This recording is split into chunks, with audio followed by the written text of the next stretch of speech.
No tempo de Herodes, rei da Judéia, havia um sacerdote chamado Zacarias, que pertencia ao grupo sacerdotal de Abias.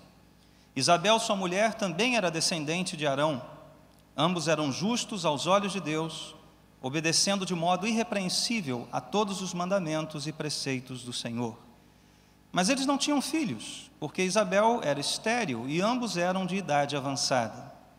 Certa vez, estando de serviço o seu grupo, Zacarias estava servindo como sacerdote diante de Deus.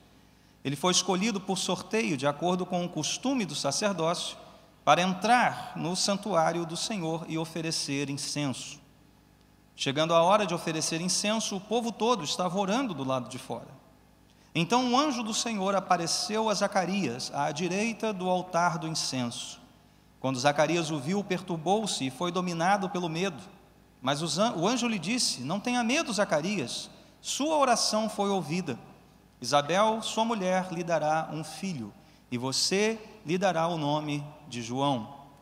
Ele será motivo de prazer e de alegria para você, e muitos se alegrarão por causa do nascimento dele, pois será grande aos olhos do Senhor.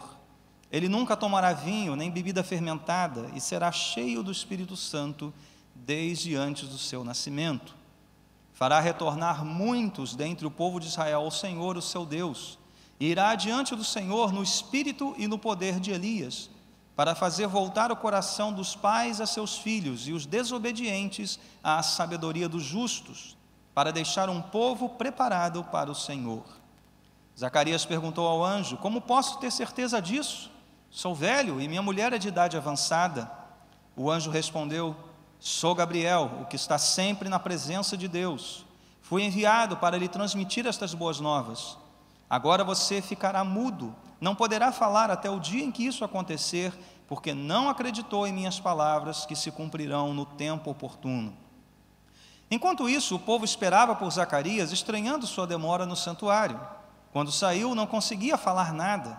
O povo percebeu então que ele tivera uma visão no santuário. Zacarias fazia sinais para eles, mas permanecia mudo. Quando se completou seu período de serviço, ele voltou para casa. Depois disso, Isabel, sua mulher, engravidou e durante 5 meses não saiu de casa. E ela dizia: isto é obra do Senhor. Agora ele olhou para mim favoravelmente, para desfazer a minha humilhação perante o povo. Pulando para o versículo 57. Ao se completar o tempo de Isabel dar à luz, teve um filho. Seus vizinhos e parentes ouviram falar da grande misericórdia que o Senhor lhe havia demonstrado e se alegraram com ela. No 8º dia foram circuncidar o menino e queriam lhe dar-lhe o nome do pai, Zacarias. Mas sua mãe tomou a palavra e disse: não, ele será chamado João. Disseram-lhe: você não tem nenhum parente com esse nome? Então fizeram sinais ao pai do menino para saber como queria que a criança se chamasse. Ele pediu uma tabuinha e, para admiração de todos, escreveu: o nome dele é João. Imediatamente sua boca se abriu, sua língua se soltou, e ele começou a falar louvando a Deus. Todos os vizinhos ficaram cheios de temor, e por toda a região montanhosa da Judéia se falava sobre essas coisas. Todos os que ouviam falar disso se perguntavam: o que vai ser esse menino? Pois a mão do Senhor estava com ele. Seu pai Zacarias foi cheio do Espírito Santo e profetizou: louvado seja o Senhor, o Deus de Israel, porque visitou e redimiu o seu povo.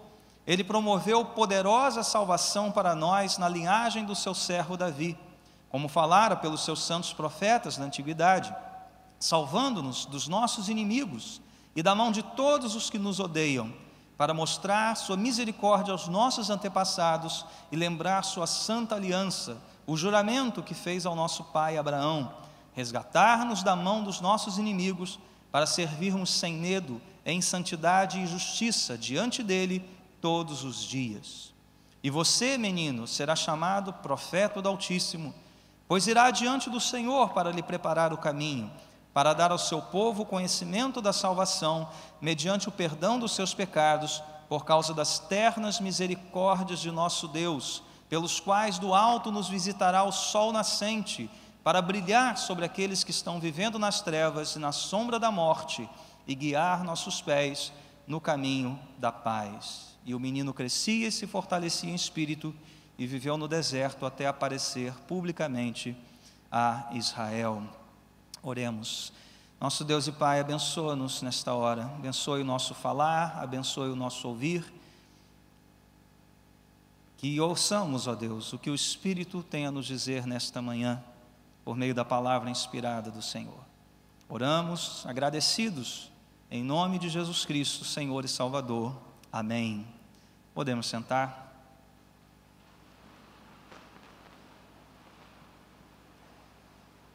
No dia 22 de julho de 2013, um fato importantíssimo aconteceu. Não sei se você vai lembrar disso, mas às 16 horas e 24 minutos, horário de Londres, 12 horas e 24 minutos, hora de Brasília, nascia em Londres George Alexander Lewis. Pela cara de vocês, ninguém lembra disso. Ou não estão identificando do que se trata. Bom, George Alexander Lewis é o filho primogênito de Kate Middleton e do príncipe William. E pelos semblantes, eu vejo que a conclusão é que esse fato não mudou nada na nossa vida, não é verdade? O impressionante, né? Mudou a sua vida? Eu não sei. Não, né? A minha também não. Mas o que chama a atenção desse fato é o espaço que ele ganhou nos tabloides, nos sites, nas revistas, na mídia, e coisas assim importantíssimas, interessantíssimas, que se não mudaram a sua vida lá em 2013, provavelmente vão mudar hoje. Então, atenção para isso. Por exemplo, muito importante, George era o nome mais cotado nas principais casas de aposta do país. Seguido por James e Alexander. Bom, ele se chamava James Alexander, então alguém ganhou meio que dobrado aí nessa história, né? E você sabia que esse nome já foi usado 13 vezes pela realeza britânica ao longo da sua história? E esse fato foi noticiado pelo jornal Daily Mail. Você sabia disso? Não? Mas tem mais. Segundo um especialista em realeza, e existe isso, existe um especialista na realeza britânica, ele disse o seguinte, que George, se chegar ao trono inglês, não precisa ser o rei George. Você sabia disso? Não precisa usar o nome dele para ser rei, ele pode escolher qualquer outro. Ele pode ser rei Marcelo, olha só que interessante. É dada essa liberdade a ele. Houve enquetes em sites brasileiros para saber se você gostou do nome de George Alexander Lewis. E se você nunca votou numa enquete dessa, você perdeu a sua vida, perdeu 2 anos sem ter tido essa oportunidade. Mas o que mais me impressionou foi o seguinte, que com 2 meses de idade, o pequeno George Alexander Lewis, bebê de William e Kate, ele foi eleito pelo Evening Standard, que eu não sei o que é isso, o londrino mais influente.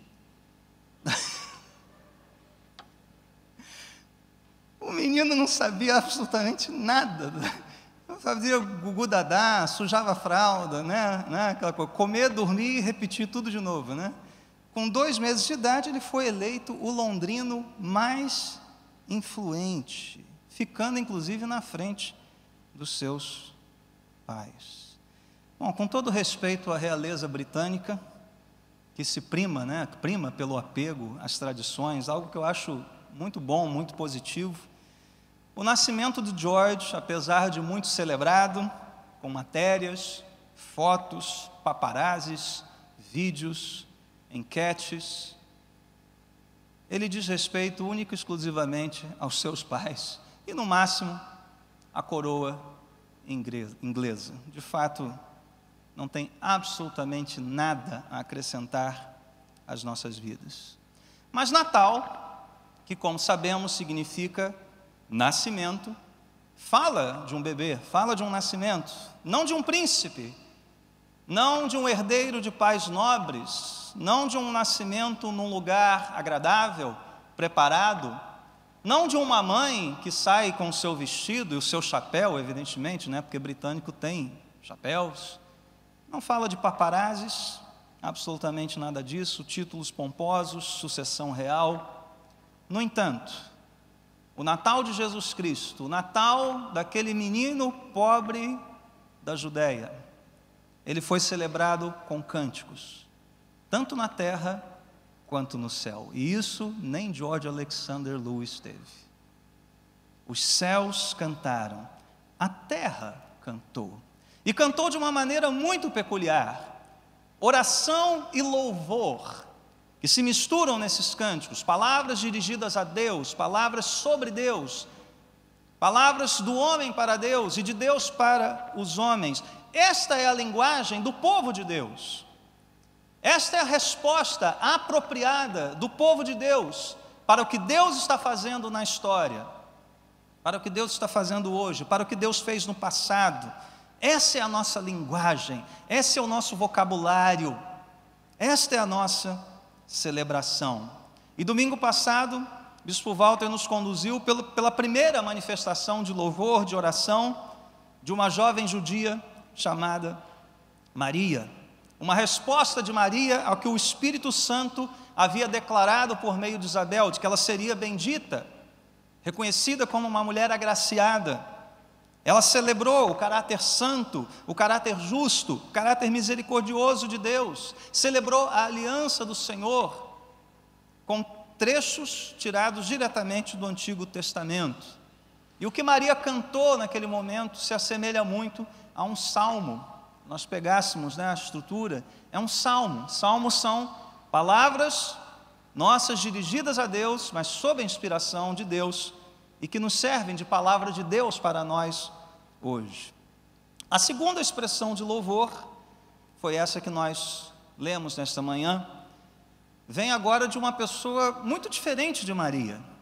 Maria é uma jovem prometida em casamento, judia, não sabemos nada a respeito da sua mãe, não sabemos nada a respeito dos seus dons, da sua ascendência, simplesmente ela é Maria, prometida a José. Ponto. Zacarias é um idoso, um homem, um sacerdote, ou seja, alguém ligado diretamente ao culto de Israel. Sabemos de quem ele descende, Arão, bem como a sua esposa, Isabel. Sabemos o que ele fazia.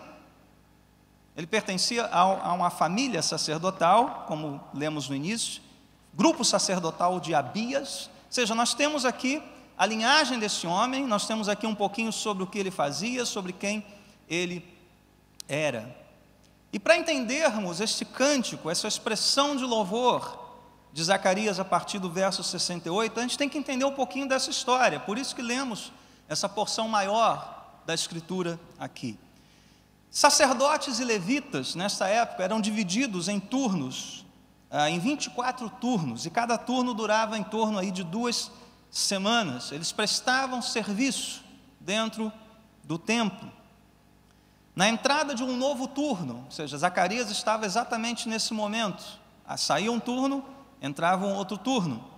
Eles tiravam sortes, era sorteado aquele que iria fazer determinada função.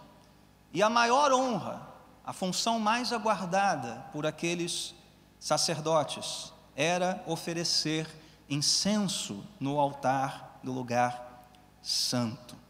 Isso era uma ocasião tão especial e tão rara que alguns sacerdotes, durante a sua vida, sequer tinham esse privilégio. E quem o tinha, tinha apenas uma única vez.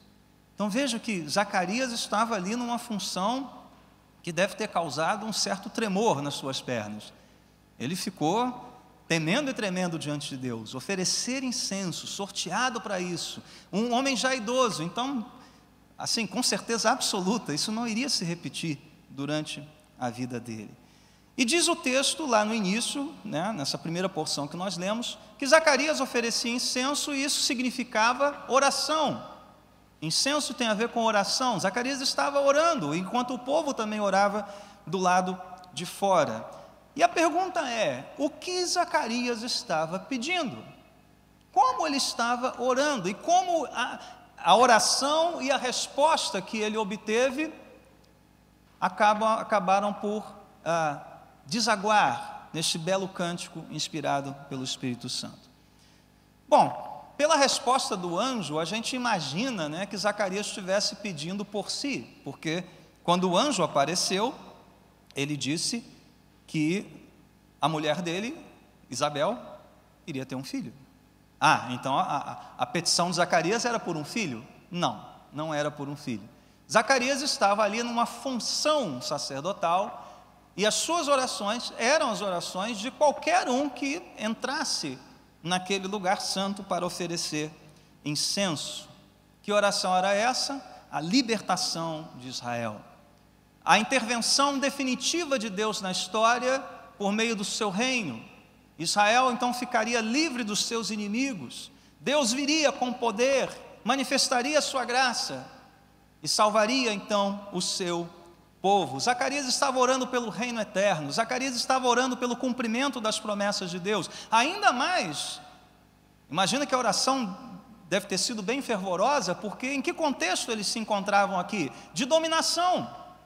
Os romanos estavam naquela região subjugando o povo judeu. Então Zacarias orava por isso. Zacarias orava para que Deus cumprisse a sua promessa, libertasse Israel do seu jugo.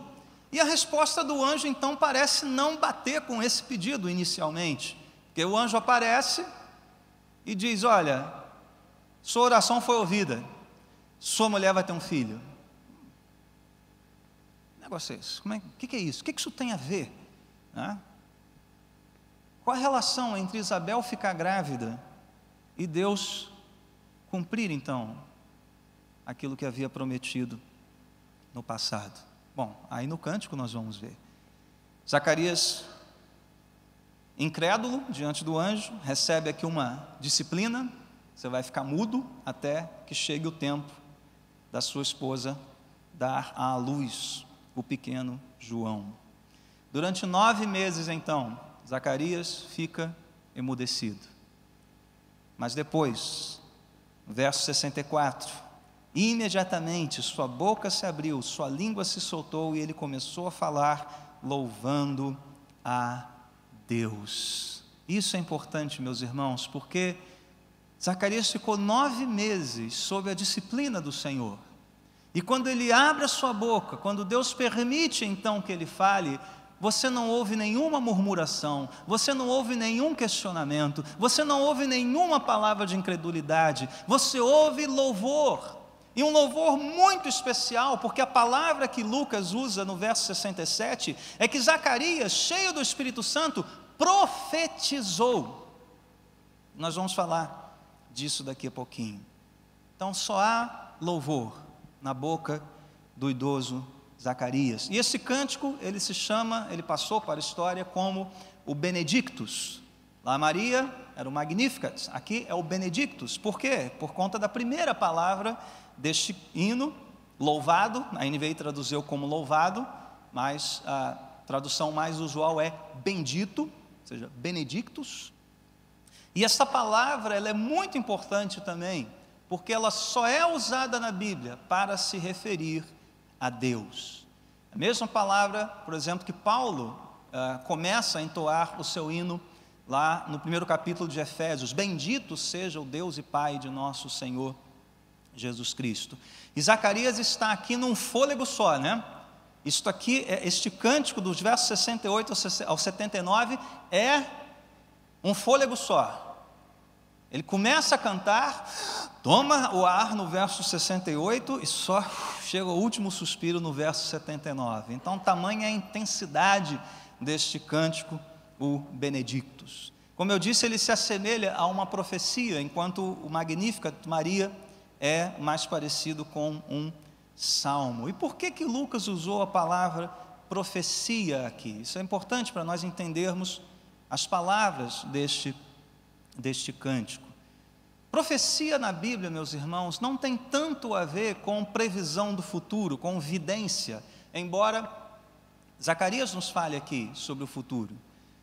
Mas profecia na Bíblia tem mais a ver, tem mais relação com o desvendamento do significado de uma história, mostrando a partir do passado, a partir do que Deus havia prometido, como Ele irá cumprir aquilo no presente e num futuro próximo. Não é tanto uma novidade, como se ninguém tivesse falado nada a respeito do que iria acontecer, mas não. Zacarias está nos trazendo a memória, as promessas, a aliança, a lei de Deus e dizendo: olha, isso está acontecendo agora. E isso nós vamos ver num futuro próximo. Porque Jesus sequer havia nascido aqui. Jesus vai nascer só no capítulo 2. Não é verdade? Mas veja como Zacarias usa os verbos no passado, como se Deus já estivesse então cumprindo as suas promessas. Ele diz: louvado seja o Senhor. Mantenha a sua Bíblia aberta, tá? Nós vamos caminhar aqui pelo cântico. O Deus de Israel, porque visitará, redimirá, promoverá? Não, Ele já fez isso. Ele visitou, Ele redimiu, Ele promoveu. Veja, Jesus ainda não havia nascido. No entanto, a certeza do cumprimento das promessas de Deus era só uma questão de pouco tempo. Zacarias vê o futuro. Zacarias vê, como ele vai dizer no finalzinho do cântico, os primeiros raios da salvação. Mas ele já tem isso como certo. Deus está cumprindo o prometido.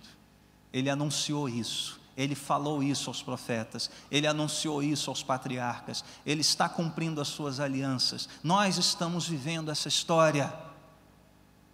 Esse é o profeta da parte do Senhor. A salvação chegou. Primeiramente, pelo filho dele. João Batista tem uma importância crucial nessa história. E o próprio pai vai cantar a respeito do menino, mas só na segunda parte do cântico. O que vem aos lábios de Zacarias, na primeira parte, não é o seu filho João, embora tenha sido uma bênção, né, para pais idosos receber uma criança, mas não é isso que ele louva em primeiro lugar. Em primeiro lugar, dos versos 78 ao 75, Zacarias está desvendando para nós o significado do nascimento de Jesus Cristo. Zacarias está trazendo para o presente um fato que iria acontecer no futuro, e é o primeiro que ele louva. Quando ele abre a sua boca, ele não louva o nascimento de João, ele louva o futuro nascimento do Salvador, do Redentor de Israel, e explica para nós o que é esta salvação. Só a partir do verso 76 até o final, menor parte do cântico, e a segunda parte do cântico, é que Zacarias vai trazer seu filho João, vai mostrar como João se encaixa nessa história de redenção. E esta ordem é absolutamente importante para nós meditarmos nela. Em primeiro lugar, Zacarias está olhando para o Salvador, e as primeiras coisas devem ser mantidas nos primeiros lugares. Depois, ele olha para João Batista. Eu creio que João deve ter aprendido isso muito bem, né? Porque ele diz: olha, convém que ele cresça e eu diminua. Convém que eu fique em segundo lugar. Desde o nascimento, João Batista está em segundo lugar, e é assim que tem que ser. A primazia é de Cristo. O primeiro lugar é das primeiras coisas. A salvação é o mais importante. Então, essa primeira parte do louvor de Zacarias expressa, em alguma medida, a expectativa de um judeu normal, um judeu piedoso, um judeu que aguardava a intervenção de Deus na história, um judeu que sentia em seu coração o fardo daquele jugo estrangeiro dos romanos. E o que ele traz aqui a nós é uma perfeita noção de como Deus está caminhando na história, levando a história para aquele momento, conduzindo a história do seu povo para aquele momento. E ele usa termos aqui que são próprios da revelação que ele havia recebido, como um leitor do Antigo Testamento, como alguém educado nas promessas de Deus. Ele fala de uma salvação ligada à linhagem de Davi. Ele diz isso no verso 69. Ele fala de promessas feitas aos profetas. Ele fala isso no verso 70. Ele fala de aliança, uma aliança feita, um juramento feito a Abraão. Ele fala isso no verso 73. Ele fala por 2 vezes de salvação dos inimigos. Algo prometido também, e algo que ansiado pelo judeu do primeiro século. E ele fala de aonde isso tudo tem que chegar. Como o coração do piedoso, do servo, deve reagir a isso e deve compreender isso. Verso 75, santidade e justiça. Isso tem a ver com a vida da pessoa, com o coração daquele que aguarda em Deus. Como eu disse, em poucas palavras, ele nos mostra um pouquinho dessa história. Maria já tinha mostrado isso. Maria, aquela jovem judia, e não pensem, gente, quando a gente fala de pessoas não instruídas ou não cultas no Antigo Testamento, não é que as pessoas não fossem completamente ignorantes da sua história ou da sua fé. Não é isso. Está dizendo que essas pessoas não tiveram educação formal, não eram eruditos. Mas a jovem Maria tinha uma perfeita noção da sua história, de quem ela era, de quem Deus era, conhecia de cor todas as promessas, conhecia a sua história, o que deve fazer a gente corar de vergonha, né?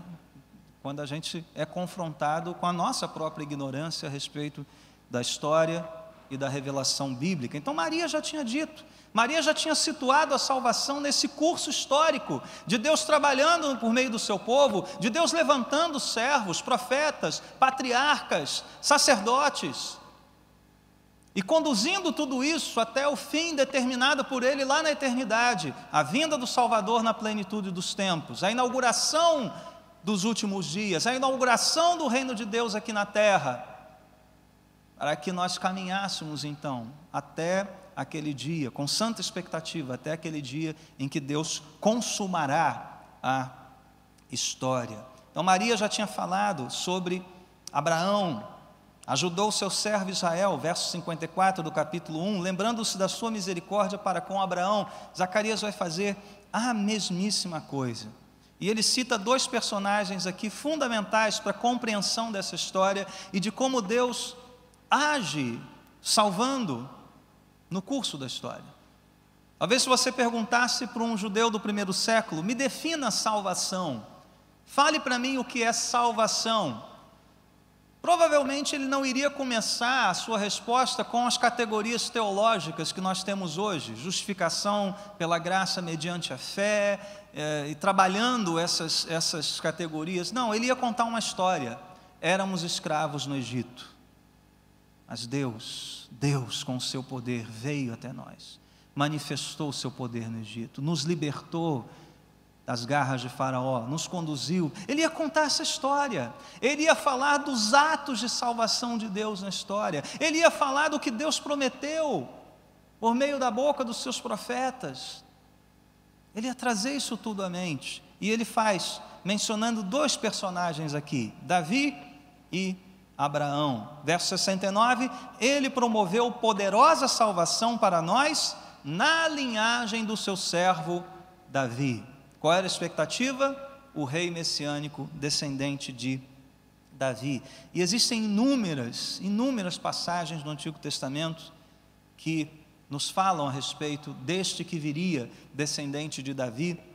Quero apenas citar 3 delas, dos 3 profetas mais conhecidos, Isaías, Jeremias e Ezequiel. Isaías disse, lá no capítulo 16, verso 5, então em amor será firmado um trono, em fidelidade um homem se assentará nele na tenda de Davi, um juiz que busca a justiça e se apressa em defender o que é justo. Um rei, um juiz, um descendente de Davi, firmando um trono em amor e justiça. Jeremias fala um pouquinho mais, diz, dias virão, declara o Senhor, em que levantarei para Davi. Veja, Davi já não existia sobre a face da terra nesta hora. No entanto, ele parece se tornar um personagem presente, real, para Jeremias. Levantarei para Davi um renovo justo, um rei que reinará com sabedoria e fará o que é justo e certo na terra. Quantos estão clamando por justiça nesse país? Não vou perguntar quantos querem ganhar um impeachment de Natal, porque, enfim, mas até que seria bom, né? Eu não sei o que vem depois, né? Porque às vezes você abre o presente de Natal, tem algo que você não gosta muito ali, né? Mas veja, a expectativa de um rei justo, a expectativa de um trono amoroso, gracioso, justo, reto. Ezequiel, o meu servo Davi, veja, Davi já não existia mais. O meu servo Davi será rei sobre eles, e todos eles terão um só pastor. Um rei pastor. Um rei que não apenas tem autoridade, mas um rei que conduz o seu rebanho. Um rei que cuida dessas ovelhas. Seguirão as minhas leis e terão o cuidado de obedecer aos meus decretos, é o que diz Ezequiel. Veja, tudo isso está na mente de Zacarias, tudo isso está no coração de Zacarias, e o Espírito Santo está lembrando Zacarias dessas promessas, e está abrindo os olhos daquele idoso para mostrar, olha, os primeiros raios de sol desta salvação prometida. O rei está vindo, o trono está sendo estabelecido, a justiça começará a ser feita nesta terra. Ele está dizendo, ele promoveu poderosa salvação. Este rei veio para salvar, este pastor veio para salvar aquele que estava perdido. Mas Zacarias fala mais, fala de outro personagem, Abraão, verso 73, lembra do juramento que fez ao nosso pai Abraão. Juramento aqui tem a ver com aliança, e gente, bastaria que Deus firmasse a aliança. Deus faz duas coisas, se você prestar atenção na narrativa original, não temos tempo para vê-la. Deus, ele faz a aliança, ele se compromete com aquela aliança, e ele faz um juramento sobre aquela aliança, para mostrar a Abraão, não paire dúvidas na sua mente, de que eu cumprirei as minhas promessas. Eu empenho a minha honra e a minha palavra 100% com você. Creia apenas, aproprie-se disso pela fé. E a Bíblia diz que Abraão creu, né? E isso foi imputado a ele como justiça. Mas Zacarias, ele traz aqui para nós um elemento importante. Verso 73, o juramento que fez ao nosso pai Abraão, e aqui a NVI bota 2 pontos, ou seja, o que vem a partir de agora, fala que juramento foi esse, fala a respeito desta promessa. Que promessa então foi essa? Verso 74, resgatar-nos da mão dos nossos inimigos, para servirmos sem medo em santidade e justiça, diante dele todos os nossos dias. Ouça Gênesis 22, após aquela prova de fé, quando Abraão vai oferecer seu próprio filho, seu único filho Isaque. O Senhor disse, juro por mim mesmo, declara o Senhor, que por ter feito o que fez, não me negando o seu filho, seu único filho, esteja certo de que eu o abençoarei, e farei seus descendentes tão numerosos como as estrelas do céu, e como a areia das praias do mar. Sua descendência conquistará as cidades dos que lhe forem inimigos, e por meio dela, todos os povos serão abençoados, porque você me obedeceu. Zacarias traz à mente isso, a derrota dos inimigos. Embora aqui, veja, Zacarias está falando como um judeu típico do primeiro século. Quando fala em inimigos, evidentemente ele traz à sua mente os romanos. Eles estão aqui nos escravizando. O Senhor promoveu libertação, mas calma, ele não vai ficar aí só. Zacarias está entendendo que esses inimigos não são apenas os inimigos políticos de Israel, isso não se refere apenas a um jugo de dominação, mas isso tem um desdobramento espiritual importante, e ele vai começar a enxergar isso. Como os primeiros raios de sol iluminam o dia, Zacarias começa a ter essa história tudo que havia gravado em sua mente e seu coração, iluminado pelo Espírito de Deus, a ponto dele, no verso 75, já apontar, já dar a pista. Todas essas promessas de livramento dos inimigos, e esses inimigos não são só os romanos, não são só os que nos dominam. Isso deve trazer para nós vida santa e vida piedosa. Como isso? Ele vai dizer, a partir do verso 77, conhecimento da salvação mediante perdão dos seus pecados. Zacarias começa a enxergar melhor o significado pleno daquela salvação prometida. Não apenas inimigos humanos, não apenas a quebra de um jugo dos poderes deste mundo, o que acontecerá um dia, mas sim, e em primeiro lugar, e mais importante, a quebra do jugo do maior inimigo das nossas almas, o pecado que nos escraviza, o pecado que nos torna filhos da desobediência, filhos da ira. Assim estávamos nós, assim éramos nós. E Zacarias começa a enxergar isso nitidamente. O problema não eram os romanos, o problema não foram os persas, o problema não foram os babilônios, o problema é o pecado, o problema é a nossa iniquidade, o problema é o nosso coração rebelde. O problema é que nós necessitamos urgentemente, não de um libertador político, não de uma nova presidente, não de reformulação no Congresso Nacional, nós precisamos de salvação dos nossos pecados. E é isso que Zacarias está cantando aqui. Ainda nessa primeira parte do cântico, olhando para Cristo, olhando para Jesus, ele diz que esta salvação que Deus está promovendo na história, que Deus está operando na história, ela tem uma finalidade. E o que eu vou dizer aqui talvez assuste você, talvez isso dê uma estranhada aqui. Em primeiro lugar, salvação não tem a ver com você ser salvo. Parece estranho isso. Mas salvação tem, em primeiro lugar, a ver com a glória de Deus. Deus decidiu eternamente, na eternidade, que a salvação de pecadores rebeldes, logicamente faria muito bem aos pecadores, mas em primeiro lugar, honraria a sua glória, honraria quem Ele é. Deus decidiu assim, como Ele poderia não ter decidido assim, e a partir de Gênesis capítulo 3, não ter mais história neste mundo. No entanto, Ele permitiu que a história prosseguisse, mesmo após a queda. E ao longo dessa história, Deus está glorificando o seu nome, por meio da salvação de pecadores. Em primeiro lugar, o alvo do amor de Deus não é você e não sou eu. Não é. Primeiro alvo do amor de Deus, primeiro objeto do amor de Deus é Ele mesmo, é a sua própria glória, e tem que ser assim. Aliás, uma dica, Deus é o único que pode fazer isso, tá, gente? Você não pode chegar, como diz o reverendo Hernandes Dias Lopes, na frente do espelho e cantar, quão grande és tu, não. Você não pode amar a si mesmo em primeiro lugar.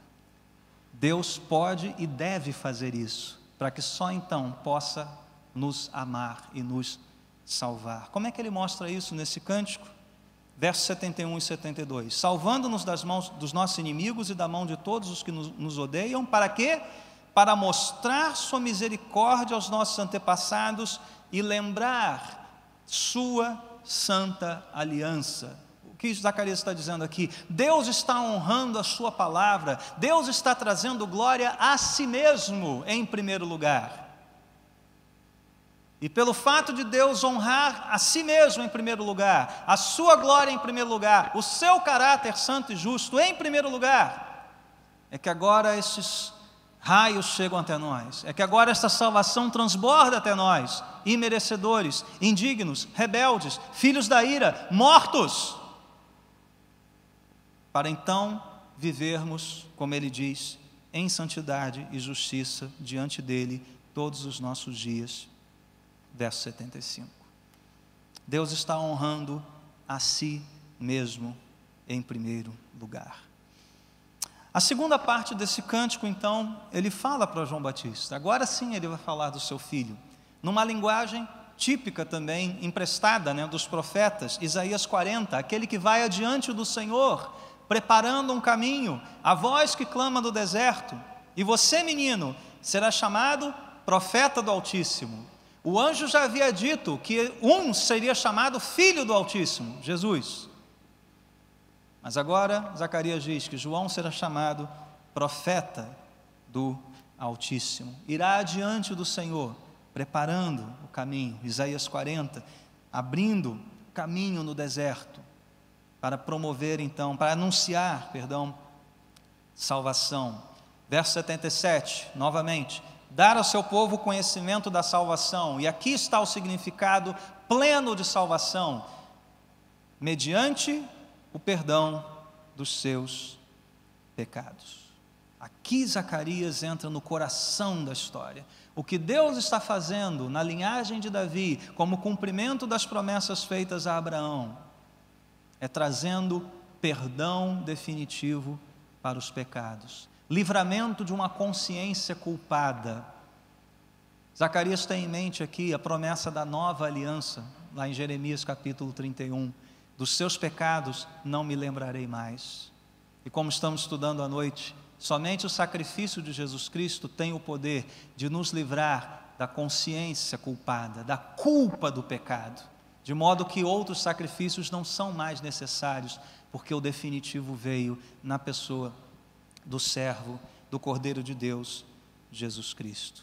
E Zacarias usa uma linguagem poética, bonita aqui, o sol nascente, o sol que nasce e rompe as trevas. Ele pega esta linguagem emprestada de Malaquias, capítulo 4, o último profeta da Bíblia Sagrada, que diz o seguinte: pois certamente vem o dia, ardente como uma fornalha, todos os arrogantes e todos os malfeitores serão como palha, e aquele dia que está chegando ateará fogo neles, diz o Senhor dos Exércitos.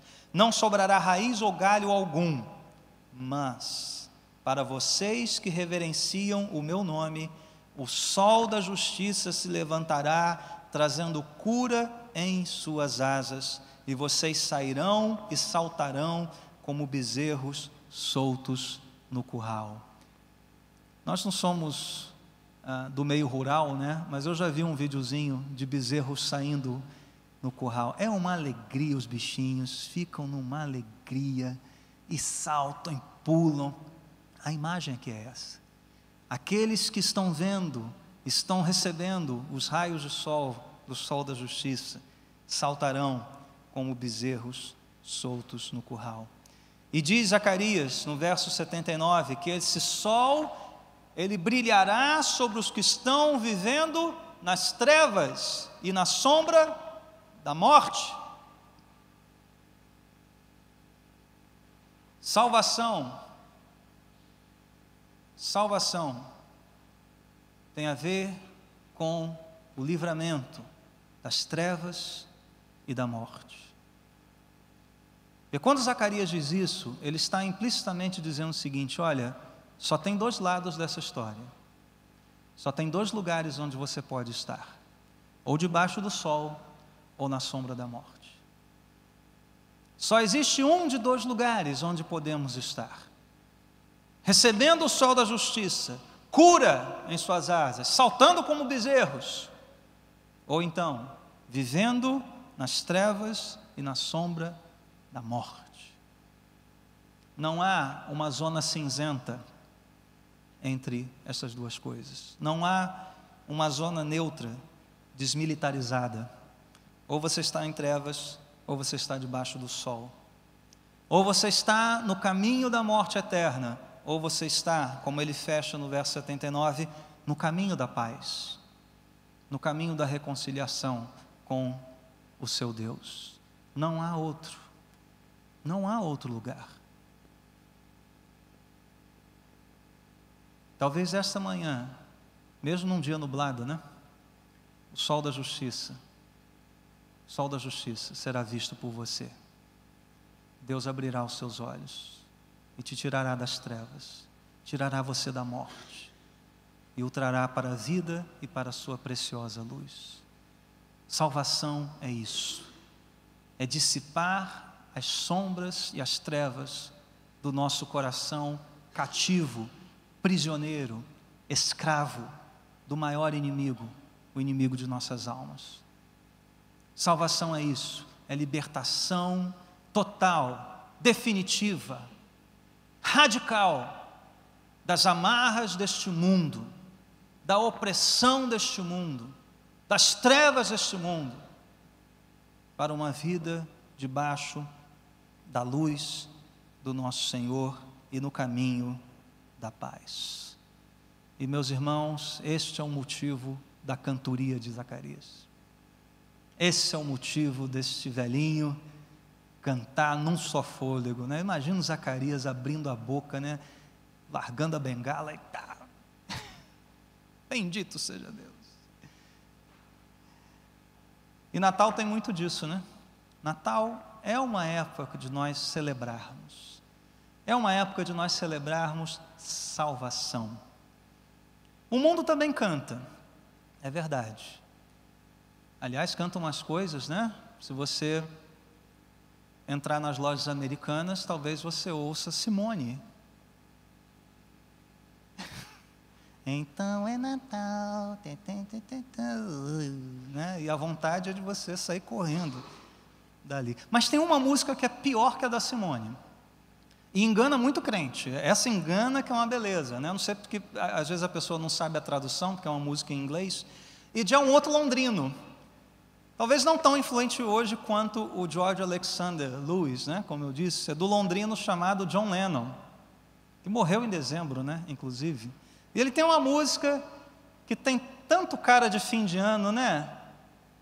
Imagine all the people living life in peace. Eu digo que essa é música de comunista, né? Porque fala de um mundo sem religião, de um mundo sem posses, né? Só falta dizer que o Deus-Estado viria, né? Imagine todo o Estado, né? Poderoso. Imagine é terrível, porque primeiro que Lennon estava errado. Não há um mundo sem inferno em cima, abaixo de nós, somente o céu acima de nós. Ele estava errado. Existe sim, um lugar de trevas eternas, de morte eterna. Então, o contrário de imagine, pode continuar sendo imagine, mas imagine o seu destino eterno agora. Tente imaginar onde você estará na eternidade. Tente imaginar uma vida sem sol, só de trevas, só de morte, sem paz alguma. John Lennon estava errado. E se ele manteve essa postura até o fim da sua vida, ele está tendo que refazer os primeiros versos da sua canção. Porque existe condenação abaixo de nós. E existe sim um céu acima de nós. Se Zacarias cantou salvação, meus irmãos, é porque nós estávamos perdidos. E a minha pergunta nesta manhã para você é: como está você? Onde você está nessa história? Caminhando debaixo do sol, no caminho da paz, reconciliado com o seu Deus, ou ainda em rebeldia contra Ele? Mas eu tenho uma pergunta para você, que já tem convicção da salvação, que já tem convicção de que sim, o sol da justiça abriu os meus olhos, eu hoje o vejo. E a minha pergunta também é muito simples: você crê como Zacarias creu e cantou, que Deus é fiel para cumprir tudo aquilo que Ele disse que iria cumprir? Você crê nas promessas de Deus? Você louva a Deus como este homem louvou, mesmo depois de 9 meses sob disciplina? Quando ele abre a boca, ele louva a Deus. Você louva a Deus? Como você louva? Qual é a sua canção neste Natal? É a utopia de John Lennon ou é a realidade de um Deus justo e santo que promoveu salvação? E outros precisam saber disso, porque cântico é anúncio também. É assim que você louva? É assim que você crê? Agora, para todos nós, Natal, meus irmãos, é uma época que une gerações. A mensagem do Natal une, porque Jesus Cristo veio quebrar muros de inimizade. Ele uniu a jovem judia Maria e o idoso sacerdote Zacarias. Ele vai trazer para esse cântico ainda Ana, Simeão e mais. Ele vai unir o céu e a terra, porque os anjos também vão cantar aqui, glória a Deus nas alturas. Somente Jesus Cristo pode fazer isso. E meus irmãos, como este mundo é dividido. Como o nosso governo em particular gosta de nos dividir. Jogar negros contra brancos, ricos contra pobres, pobres contra ricos. Uma propaganda divisionista, a velha tática, dividir para conquistar. Mas quando Cristo nos traz para debaixo das suas asas, Ele nos faz um único corpo, uma única família, de modo que, como Paulo disse aos Gálatas, não há mais grego nem judeu, escravo nem livre, homem nem mulher, mas todos nós somos um em Jesus Cristo. Divisões são quebradas. Divisões não existem mais, porque temos um só Senhor. E é esta poderosa salvação que nos torna um em Cristo, que vai nos manter unidos até o fim, quando o Rei voltar. No Natal nós olhamos para o passado, para a primeira vinda, na expectativa de que um dia o Rei voltará. E até o Rei voltar, ou quando você for se encontrar com Ele, de que lado você estará dessa história? Debaixo do sol ou padecendo nas trevas? Imagine. Que mundo é esse? Que eternidade é essa?